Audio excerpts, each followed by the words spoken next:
Right now, somewhere in your life, there is a person you are quietly terrified of losing. You don't think about it every day, but it's there. A parent, a partner, a friend who has known you since before you knew yourself.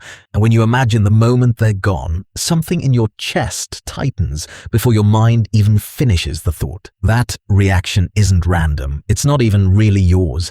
It's 300,000 years old, long before hospitals, long before funerals with flowers ordered online. Your ancestors buried their dead, not casually, not quickly, with intention, with ritual, with a level of care that archaeologists still argue about today because it suggests something uncomfortable. The grief did not begin with civilization. Grief built civilization. Picture a small group of early humans, maybe 20 or 30 people, moving together across a cold, unfamiliar landscape. Everyone in that group is essential. There is no backup, no stranger to replace the hunter who knows where the herds migrate, no substitute for the woman who remembers which berries are poison. So when one of them dies, the group doesn't just lose a person, it loses a piece of its own survival. And yet, instead of simply walking away from the body, something stranger happens. They stay. In 1957, archaeologist Ralph Selecki was excavating Shanidar Cave in northern Iraq when his team uncovered a Neanderthal skeleton surrounded by clusters of ancient pollen.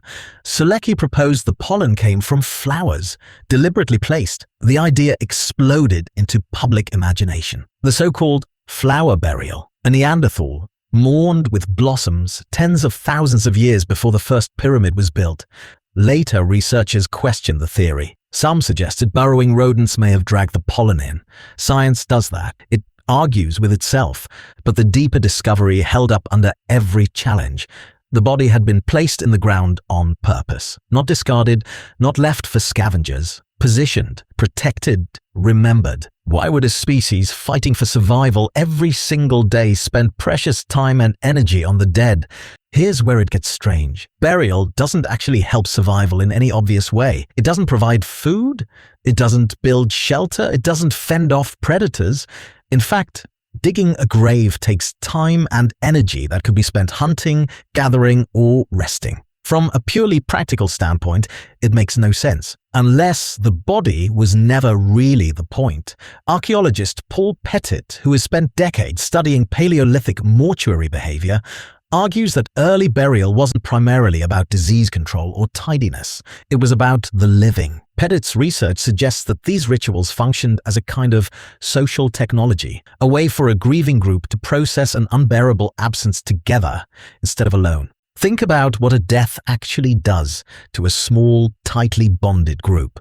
It doesn't just remove one member. It threatens the psychological stability of everyone who remains. If a mother loses her mate, if a child loses a parent, if the group's most skilled tracker suddenly vanishes, the entire social fabric shudders. So burial became more than disposal. It became a shared, physical act of closure. Digging together, placing the body together, standing in silence together. The ritual gave grief somewhere to go. And here's the part that should feel personal, because you carry the exact same architecture in your brain today. British psychologist John Bowlby spent much of his career studying something he called attachment. His research, later expanded by Mary Ainsworth, revealed that humans form deep neurological bonds with the people who care for them and depend on them. These bonds aren't optional add-ons. They're wired into the nervous system as a survival mechanism. When an attachment bond breaks through death, distance, or abandonment, the brain doesn't calmly file it away as information. It responds as though something essential has been ripped out. That crushing, disoriented feeling after losing someone close to you, that's not weakness. That's an ancient alarm system firing exactly as it was designed to. Which means when a Neanderthal knelt beside a body in that cave in Iraq, the grief in their chest was not a primitive version of a feeling. It was the same feeling, unfiltered, unmedicated, undiluted by 10,000 years of philosophy telling you how you're supposed to cope. But early humans didn't just feel grief.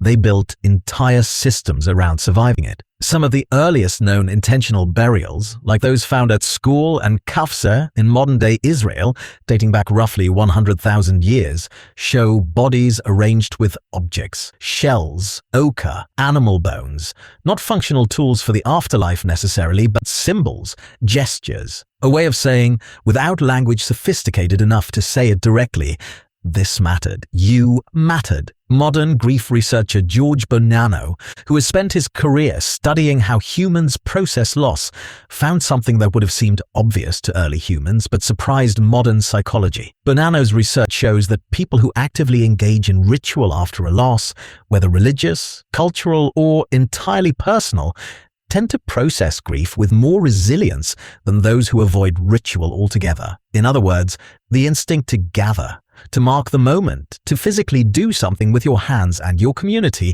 when someone dies isn't outdated. It's not a relic you've evolved past. It still works. Your ancestors weren't primitive for building rituals around death.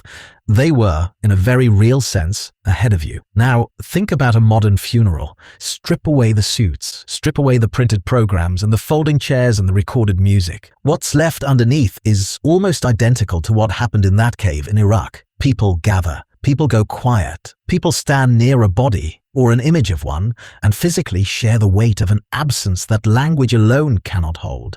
You still do this, even if you've never thought about why. You still bring food to a grieving family, the same instinct that once meant sharing scarce calories with a group that had lost a hunter. You still lower your voice around loss, the same instinct that once signaled safety and solemnity to a threatened group. You still touch people on the shoulder, hold their hand, sit beside them in silence, because your nervous system, inherited from creatures who mourned in caves by torchlight, knows that presence itself is a form of medicine. And maybe that's the real twist hiding underneath all of this. You tend to think of grief as something that happens to you, a private, internal collapse. But for nearly the entire span of human history, grief was never meant to be private. It was communal. Distributed, carried by many shoulders instead of one. The isolation so many people feel today when they lose someone, the sense that they should quietly move on, that grief has a schedule, that showing too much of it is somehow inappropriate, is startlingly new. Historically speaking, it's almost an aberration. For hundreds of thousands of years, your ancestors did the opposite. They stopped everything. They gathered, they let the loss be loud. So the next time you feel that tightening in your chest when you think about losing someone you love, notice it for what it actually is. Not a flaw in your emotional design, not something to suppress until it's convenient. It's proof of connection so old it predates spoken language. Proof that somewhere back through hundreds of centuries, a small group of humans knelt beside someone they couldn't save and decided their absence deserved to be marked. You are not more fragile than your ancestors. You are carrying exactly what they carried. And right now, somewhere in your life, there is a person you are quietly terrified of losing. That fear isn't weakness, it's inheritance.